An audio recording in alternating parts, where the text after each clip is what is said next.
Right here. No. Hi. Hi. I'm Robin. I'm Julie. Welcome to Helping Mamas Thrive. Yay. Our podcast. And episode 8. What are we calling it? How to support special needs daily and throughout life. Yep. So this is a really important topic. Yes.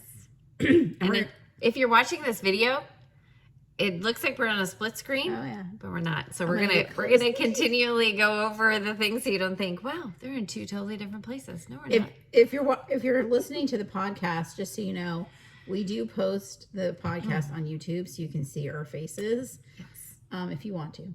Which is always kind of fun because you'll laugh. We guarantee to make you laugh. Well, we'll laugh. Right. We make fun of each other. Yeah. But we did pretty good of all the mistakes we usually make when we first start recording. That's true. We got out of the way. We got peppermint in the eye out of the way. We got some of our squirrel talk out of the way. And we went through all the things we usually mess up on, which is like the video, which you didn't mess up on today. Yeah. The pressing the button. Right. Who introduces. There's a lot of steps. And we just always mess up. But, you know, we're just making it work. Right? Absolutely. So one day you'll see us in professional backgrounds and stuff. Yes. We'll be at a studio. And right now we're just in your house. Right. In I don't even know. In the hallway right by the way to your room. I don't know. It gets crazy. It is what it is. So let's get to it. So let's get to it. I'm going to be asking you a lot of questions today because just based on daily circumstances, like life is hard just in general. Throw in special needs and then you have like every single day, I'm sure you're like, for Pete's sake, like, come on. So I'm going to have you pull an example out so you can kind of, tell people, hey, I understand this is what goes down. But at the end, we're going to kind of wrap it up with, what is your passion and your motivation? And that's to play the long game. Yep. But before we talk about me, let's talk about our course. Oh yeah. Yes. That's what inspired the topic today, even though I inspire topics every day. Right. True. So we have created a supporting special needs naturally course, and there'll be an introductory rate of $99 for a short period of time, and you will be able to navigate it on your own online, right? So stay tuned for when we will launch that. It will be soon. It will be. It will be very, very soon. We recorded tons of modules. Yes.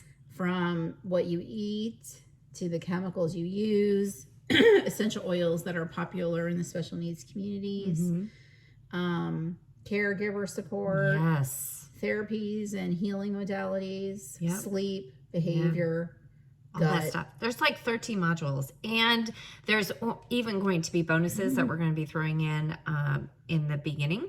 So you will want to get the course like immediately. If I get taller. If you get taller, I don't know. That would be crazy. Well, my eyes didn't improve this year. Maybe I need to sit up a little bit more. Anyway, I cut you off. I'm sorry. I think I'm done. I don't know. Okay, well, this course is really important to us. And it's important for me to share with others that there is hope. Yes. And not to give up on your kids. Yeah. I there's so many dynamics in special needs, and Jonathan has autism, my son has autism, but there are a lot of people who have medically fragile kids, and there's all different circumstances. Even kids who have autism, there's that saying, you've met one kid with autism, you've met one kid with autism, like they're just so different. I mean, there are common themes like rigidity and eye contact, but everybody is so different. Right. But there's other special needs, and a lot of special needs are increasing because, well, it's controversial of why. But actually, I was reading a stat the other day. It said that it's currently 1 in 30 in the U.S. have autism. I know the ADHD numbers are increasing. But there's other ones like apraxia, dyslexia, that are also increasing. ADD. Well, I don't think that ADD is being defined anymore necessarily, but it's under ADHD. And these are things that we can actually work on. Correct. I know this is not a topic that a lot of people prefer to discuss, but our lifestyle can actually affect our kids. True. And their health. So even we have a friend who has her son has Tourette's.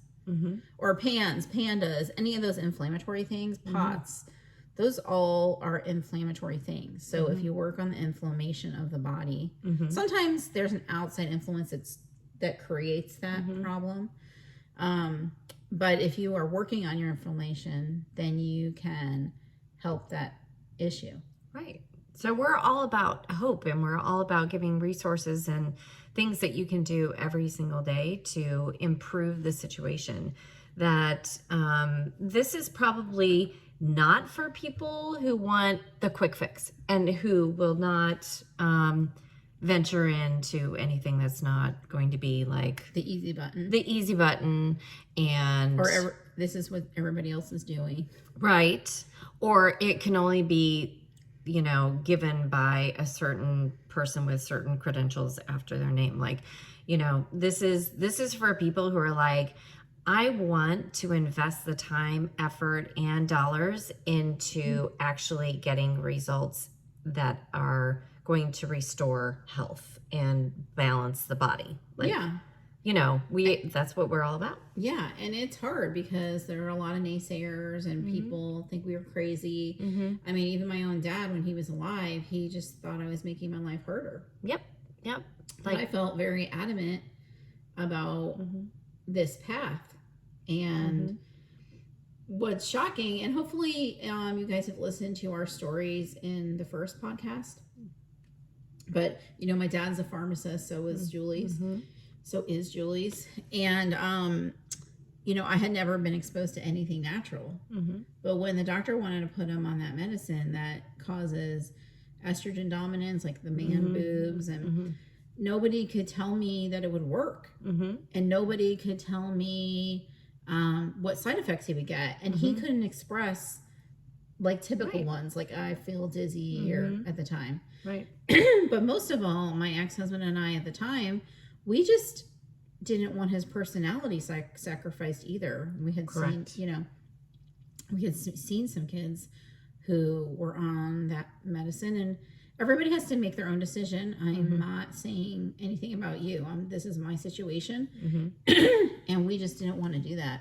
Right. And so I don't know how it fell in my lap. I started taking essential oil classes, and then I found that vetiver, and the vetiver changed our life. Really, it changed our life. So, you know, Jonathan was trying to bite me, and that helped the aggression. So if you are a parent or a grandparent or an aunt or a friend, and you're looking for answers, please send somebody our course, because we do have a lot of answers, things that, you know, I've researched and things I've read and things that I've experienced. We're going to talk about some of my experiences today, but that's what influenced this course. So we hope that people will find it great. And I'm always thinking, oh, I needed to add this. Yes. I know. There's so much information. It's crazy. And anything really worth doing is going to be hard. Otherwise, it's just not worth the effort. You know, we expect these things to be easy, but when we are parents and we want to do the best thing for our kids possible, that's what we signed up for. Like, we need to do the best that we can. That's true. And it is, I mean, my own personal experience, I don't know a lot of people who are trying to address special needs naturally. So it takes a lot of strength inside, like fortitude in a way. True. Like, I remember this lunch I went to with some autism mom friends, and there were 10 people, and each person like went around the room and talked about the medicine their kids on, the struggles they're having. And I just found it so depressing. It made me really sad. I bet. So if you want to be on the natural path and you don't know how to do that, there are Facebook groups. You can message me. I can send you some places. Once you get oiling with us, then you're in our community and you'll get content from us. But just find some other natural people. There's a lot of natural Facebook groups out there, and get some support, Yeah. And one of the best things was like going to our natural doctor and just not feeling alone about the things that I think. Like diet affects things, or chemicals. Like mind-blowing. Like, seriously. I'm going to grab my water over here. I know. I'm distracted a little bit because we've never sat at Julie's desk in her room. There's a picture of her and Jim, her husband, like when they were really young. And there's like a Wonder Woman card. Right. And we look like kids. It's funny when you look back at that picture. Of when you're like in your 20s and you're like, whoa, I look like a teenager. It's ridiculous. But I think that is really important to know that you don't have to go alone, because that would be impossible. So we do in the course, we talk about groups and resources and being able to get plugged in. And I think that's the benefit of being part of, either taking one of our courses or becoming an oiler, is that you get an instant community of people who we're all working for a similar goal. Like, we have our eye on the prize, and that does, strength in numbers does help, because on a daily basis, people do kind of try and make you feel like you're, missing the boat. And, why would you, like you said, why would you work so hard? Like, what's the benefit? One time in the parking lot at one of the schools, my friend said, your son needs to be in medicine and you need to be in medicine. Wow. What? She did. And this was actually somebody I was friends with. And I was like, wow, no. I was just like, no. Right. And I think we have an episode about trusting your mama instincts, and the reason that we say stay steadfast, I think, every single day is because we do trust our instincts, like as moms. Like, we have certain things in us that are they're just instincts, and you need to trust those. Crossing the green. Oh, right. I mean, what we have been, but we've lived life, and we actually have not trusted our instincts. That's true. And we have learned to trust our instincts. Yes. And so that's through the school of hard knocks. Like, we've been in through these situations. That's right. Where we regret it, and we learn from that. And that's how we are so strong now. That's right. You do have to walk through the fire. That's very true. But now that's why we have to serve. That's our calling right now, is because we have walked through the fire, and we do want to help those that are just starting out on this journey. Like special needs, I'm sure when you got the diagnosis, you were talking about that. You talk about that in the course, and what that meant, and what to do next. That is a hard time. Did I talk about like the feeling? Because it feels like you're being stabbed. Like, when you get that diagnosis, and maybe everybody's different, but for me, it just felt like I was getting stabbed and my breath was being taken out of my body. And I mean, back then, autism wasn't talked about as much as now, but it hurts so badly as a parent to be told that. Really a lot. It really is just awful. And you have to reconcile it in your head, because you're like, here's this child who, depending on me, he hasn't changed. Like, even though I have this diagnosis, there's nothing has changed from yesterday to today. Right. And you have to decide what you're going to do. Right. And even back then, I wasn't really that vigilant about, like, I just trusted what I was being told. Like, I can't do anything about this, really. Right. I knew one person that went to a MAPS doctor, and they said they spent a lot of money and nothing worked. So I dismissed that. Right. I didn't really know any natural people, and so it just took time.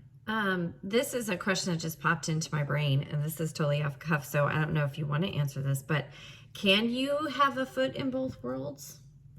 And what's the downside to That's interesting. playing both sides? That's very interesting. I don't know if you remember me telling the story, but when Jonathan was 3 and he went to early steps to get, to get this. No, when he was 18 months and he wasn't walking yet, we went to early steps. Mm-hmm.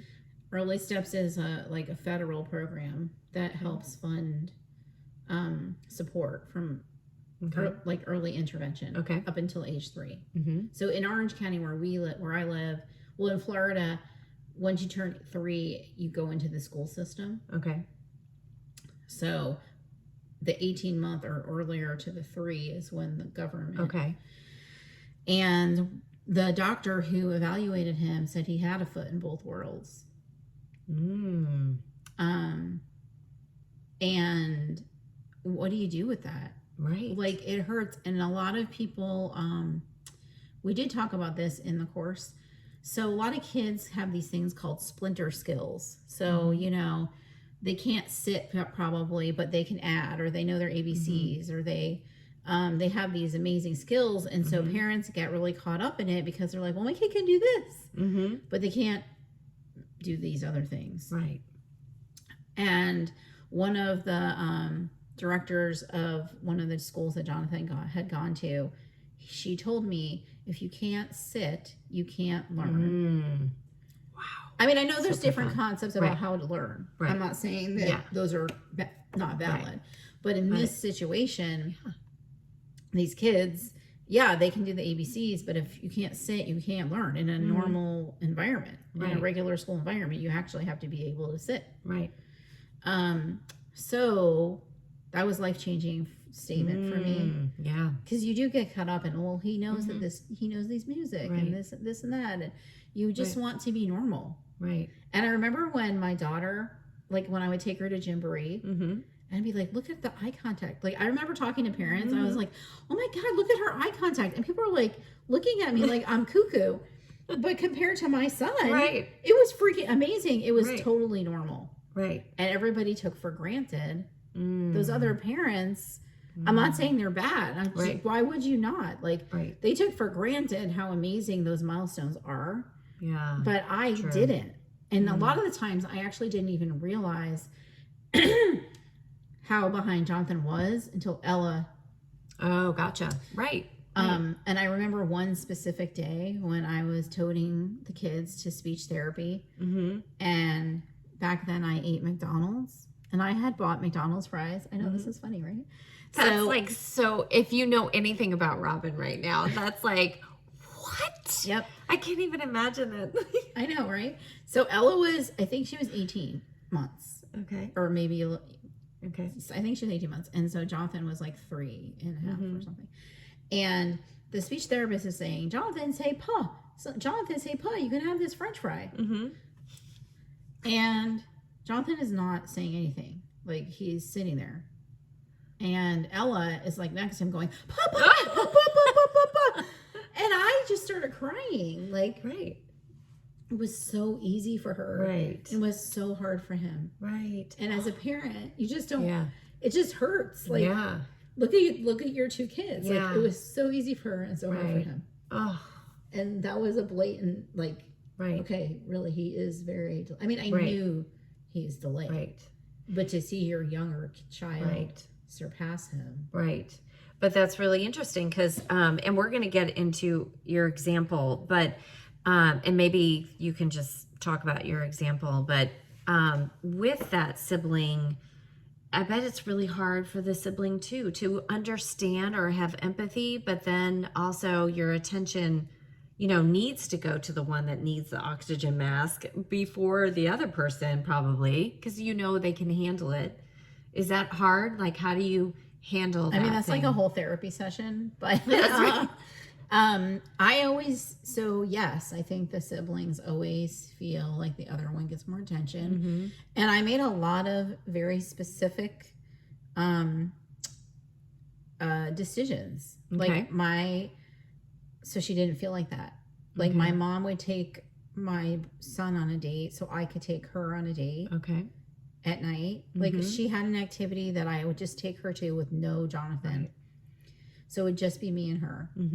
And that was a long time ago. That was probably like 12. I probably started that 12 or 13 years ago. Wow.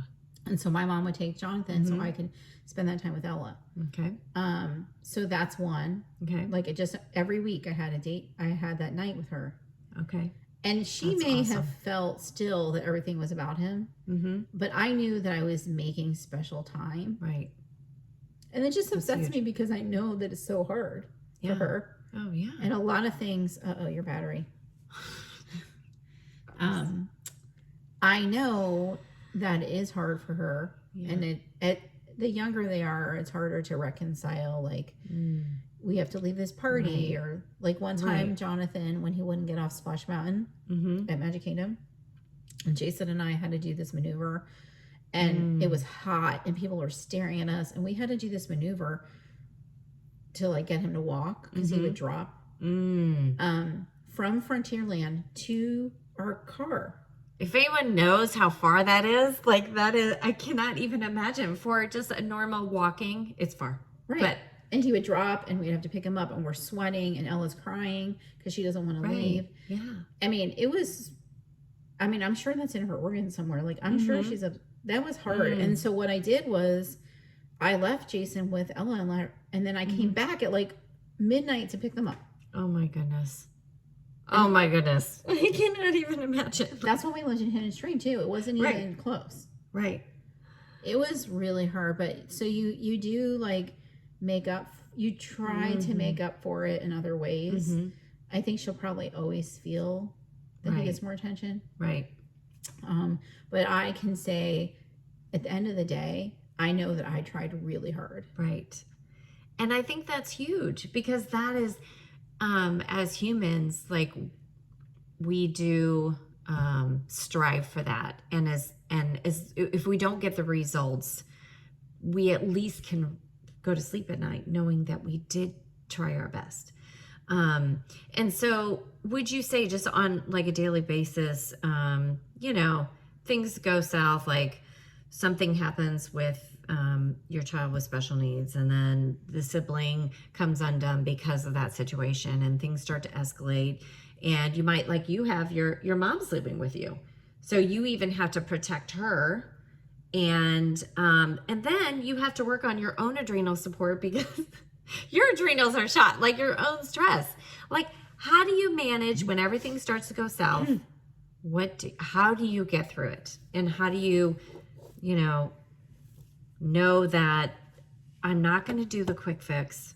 I'm not going to respond by escalating it. Because you could make so many different choices. So give us an example of something that might happen. Well, it takes practice. Okay. And so there's a lot to unpack here, what you just asked me. So one thing that I've done is I've hired ABA therapists to help me in certain situations. Okay. Because what happens is you stop doing things. Right. And I was adamant about always eating out, and I was adamant always about a haircut and the dentist, and we practiced those of going to the YMCA and going to the JCC, things that you have to do in the community. But we didn't go to friends' houses. We don't do a lot of social things. Right. And I'm a really social person. She is. I mean, I never get invited to like Shabbat dinners with Jonathan. Jonathan doesn't get invited. That's so hard. It's really upsetting, actually. So I might be, this is going to be emotional for me. But anyway, it's tough. It's hard. It is. It's really hard. And, even if he is invited, a lot of times I just say no because it's too hard. Because then I'm just in a room. It's not as bad now because he really can talk to adults and most novel adults can understand most of what he's saying. And he has like such a great disposition. He does. But when he was younger, it would just be me and him in a room. So, thank you for inviting me to your house in the party. And thank you for including me, but it's not fun for me. Right. Yeah. Or even, and there's a lot of emotional work that that's attached to this, going on vacation, can I take my daughter on vacation? Yeah. But I can't have like a regular family vacation. Right.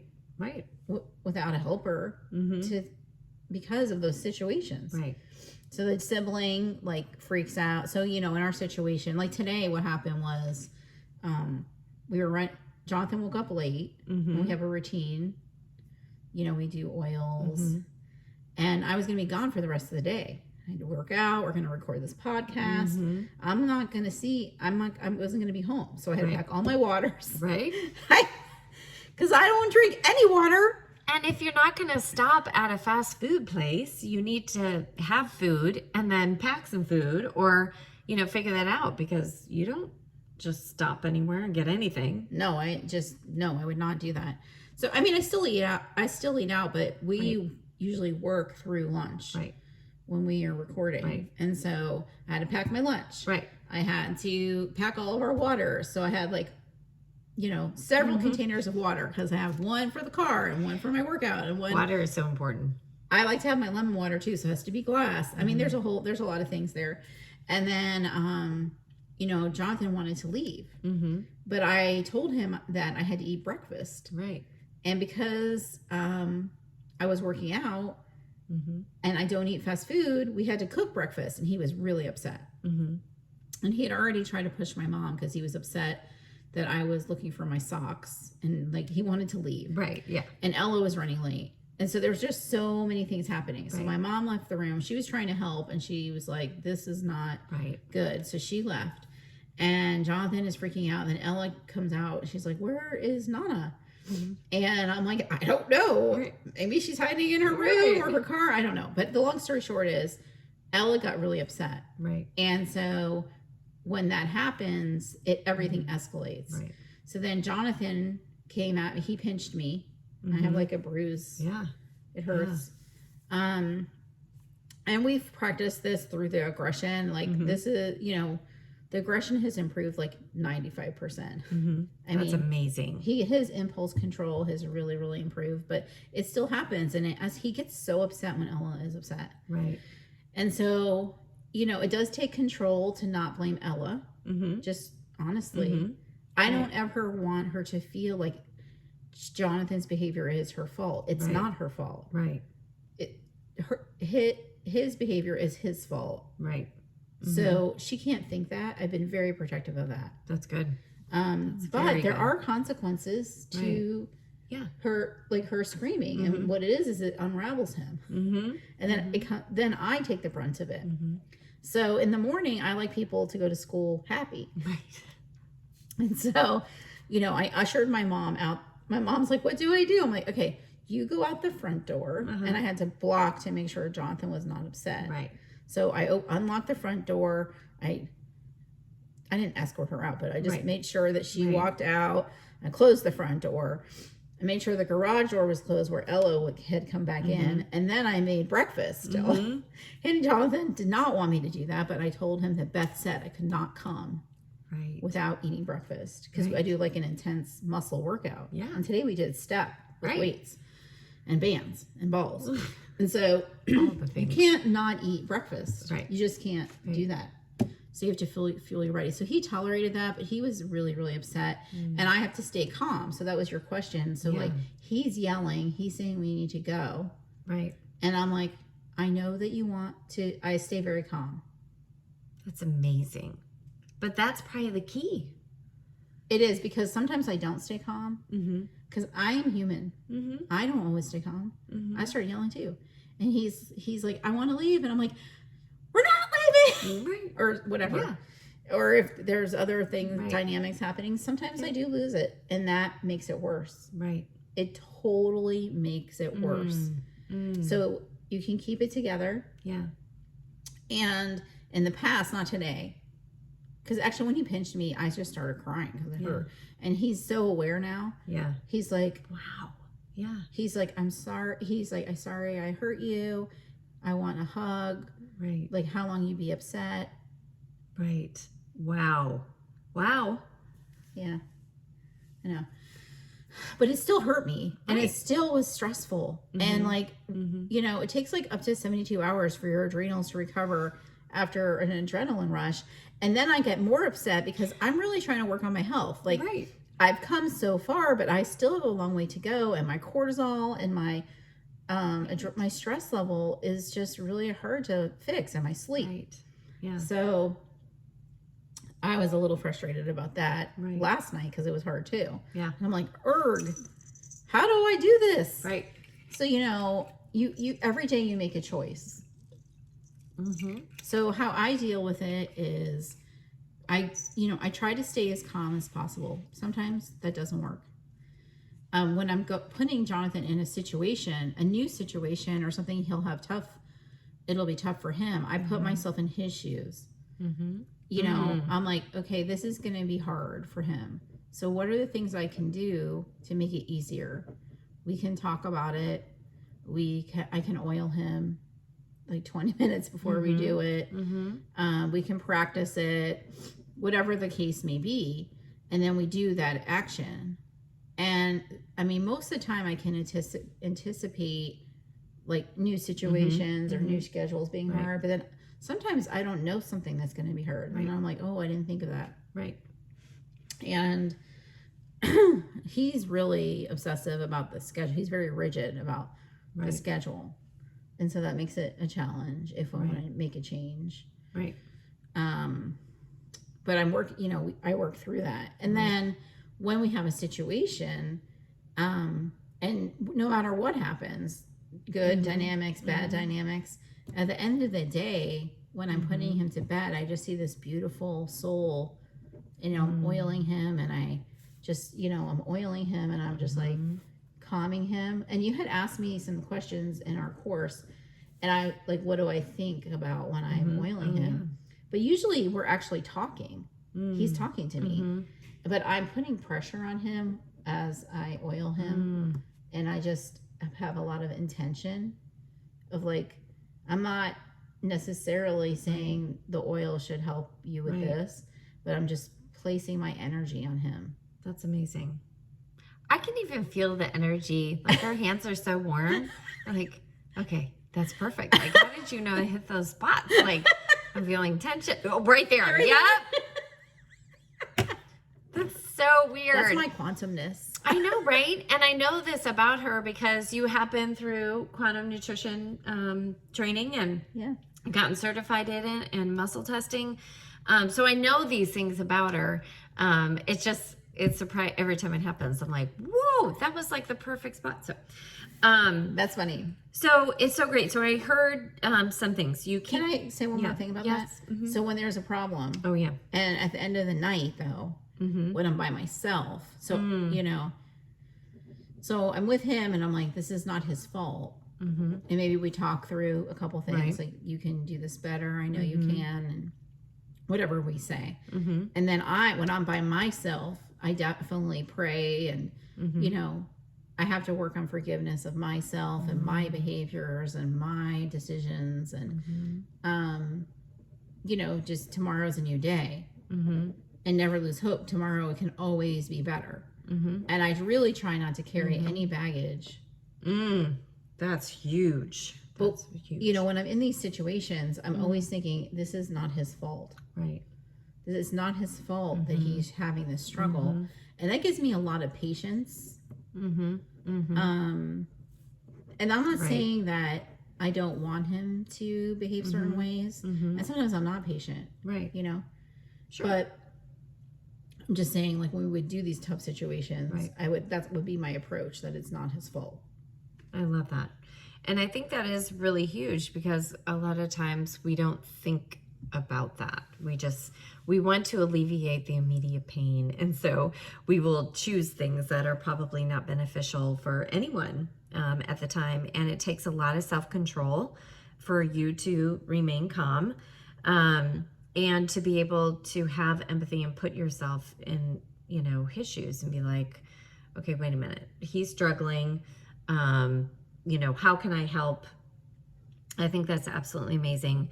And the emotional work that you're doing, I don't know if you want to quickly mention what you're doing for emotional work. I think the positive intent is amazing, that you're putting your hands on him, helping him work through emotions, doing that for yourself. But you're really taking that to a whole new level with emotions. Do you want to just tell them really quick what you're doing? Yeah, I mean, I was doing emotional release with oils. Okay. which I still do. Mm-hmm. It's just that my friend has been busy, so I didn't get to do it as much. But that's really fun. Mm-hmm.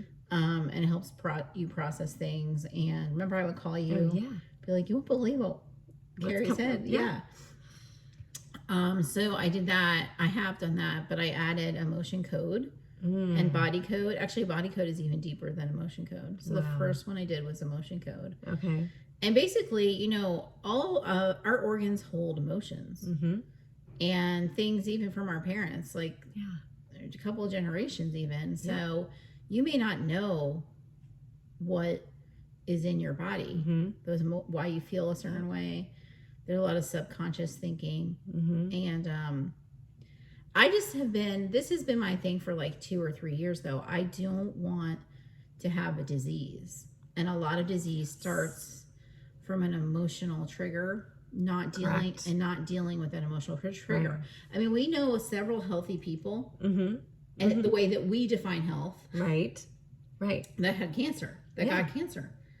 And that really struck me. Yeah. That really hurt. And I was like, why is this happening? Because they're eating healthy the way that we define it. Yeah, right. It seems like they're doing all the things. Yep. But they got cancer. And it was because they did not do that emotional work. Yep.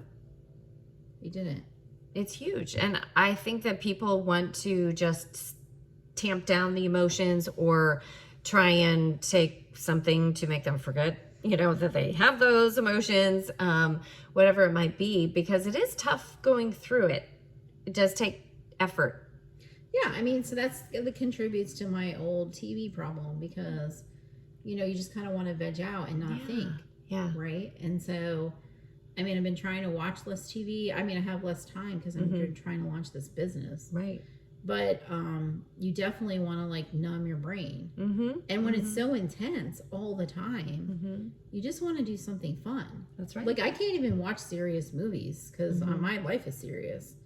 Like I don't want to watch a serious movie. Yeah. Or like a thriller or anything. I want to laugh. I know, right? That is so true.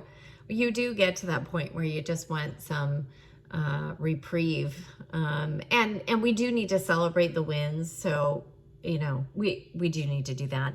But there is escapism that happens, I think, a lot of times when people are trying to avoid doing the hard work. So we just encourage you to seek out some of the things, and please use Robin as a great resource to be able to say, hey, wait, I'm struggling too, and this sounds like kind of in line with what is being told to me, my intuition, and taking the course would be a great first step. But we also have other courses that you can take if you just want to start making those healthy changes. Right. If you're sick of feeling sick or sick of being sick. I mean, it's scary. Like, you know, not understanding what essential oils are. It seems so foreign, which seems funny to us now because it comes from a plant. Yeah. And it's like the plant, it's like the lifeline of the plant. Right. And, you know, a lot of people might say, like, I like science, and it is science. The plants have frequencies. And we have frequencies, and it is actually so amazing. And there's so much chemistry that's involved in essential oils. And there's a big chemistry book that you would love. So I get that it's scary when you're not used to it. Yeah. But actually, I find it the opposite. Yes. I find it the opposite now. Isn't that so funny? Like, the things that are natural should be like the no-brainers. And the things that should require more discern, is that right? Yeah. And looking into are the ones that are newer and that are man-made. And like, to me, it seems so backwards. I don't really get it. So, and we have been able to have clinical studies with essential oils. So that's really exciting. And maybe that's a different podcast. We can even talk about that. Yeah. But I do want to kind of wrap this up and make sure that we hit all the things that we need to hit, because we do want to make sure that people understand that there is hope, that if you have that diagnosis or if you have a child with special needs, this is not a dead end thing. This is not a sentence of sorts. This is an opportunity I think to learn so much about yourself and about what is possible as human beings. Like, I look at you and I'm like, you know, rock star. You probably didn't even know that it was humanly possible to do all the things that you have done and the progress that you have made. A lot of it I did on accident. Like the gut thing. Oh yeah, that's amazing. Jonathan's poop used to come out of his pull-up. And I remember when he would be on antibiotics, his poop would be solid, which is the opposite of most people. And I remember telling the doctor, you know what's interesting? And he's like, oh, okay. What? I begged the doctors to test Jonathan's poop, and I finally found an ENT to do it, and then they lost the poop sample, and then I was just like, I couldn't do it anymore. Right. But then a few years ago when you and I were at the conference and the neurologist and Dr. Ali was talking about the gut-brain connection, which is the first time I had ever heard about that, I realized that it was me that did that. Yeah. And you healed his gut. Like that is so crazy. And a lot of people maybe that are hearing this for the first time are like, wait, the gut and the brain are connected and vice versa. Like both ways. They call the gut the second brain, right? It's huge. Yeah. The gut is the second brain. Absolutely. But we don't, I don't think even back then when I was eating the SAD diet, I mean, I probably knew some of the things weren't, as healthy, but I didn't think that it was an immediate, until my son got sick. If you would have told me that, I would have been like, oh. Yeah, I think that like when I think back, when I knew that you shouldn't eat a Big Mac. Like I knew it was bad for you, but I thought it was like more about calories than chemicals. Right. And I think that we still have a big problem with that today. People think that if you're a normal weight, you're healthy. That's actually not true. It's not. It's not true at all. I mean, weight can be an indicator of health, but it's not the only indicator. That's right. If you are a good weight, but you're eating a lot of packaged food and fast food or chemicals, you are still likely to get all those diseases. Right. That's why people were so surprised during the beginning of the pandemic, because they were very upset that people that were healthy were getting sick. And I'm like, but no, they're not healthy. Right. Yes, they run. Yeah. Yes, they are physically fit, but they're actually not healthy. That's right. If you look at the other, maybe we should make a matrix one day of like what defines health. Oh yeah. I think there's some doctors that have actually put out like the top 5 things. And I think it's interesting, a lot of things that we talk about repeatedly, the good diet, the toxins, the water, the movement, like those things are the top pinnacle ones, which we address in Reboot Your Life course, all of them. But I think that people are, I think I did. A lot of times I thought, how much could it really affect it? Like, we make excuses so many times for things like, oh, well, and I do it with my kids too, because a lot of times it's easier. I think I wrote this down about that we choose the easier way sometimes because we're looking for the less painful way, and to make the hard choice, to not give them the treat or whatever it might be, or the sugar or whatever, because at the moment it's like, great, you're occupied and I'm not gonna have a lot of pain. It's harder to make the decision at that moment, but I would say the fallout is so much greater for those bad decisions. Like there's so much longer fallout and it's worse. So we think we're in the moment doing a quick fix, but the choices have a lifelong, because like we always say, the bucket, we don't know when it's going to overflow. Don't know. Right. So, yep. Is there anything else you want to talk about supporting the special needs? I just wonder, so if you're just starting this journey, maybe we should have a bonus if people sign up of like a step-by-step list of what they should do. Maybe that should be in the book I write. But so they maybe not feel as lost or something. A step-by-step. Yeah, it's hard, and every state has different resources. Right. of like what can help you. Mm-hmm. To me, like now, I just want to heal him.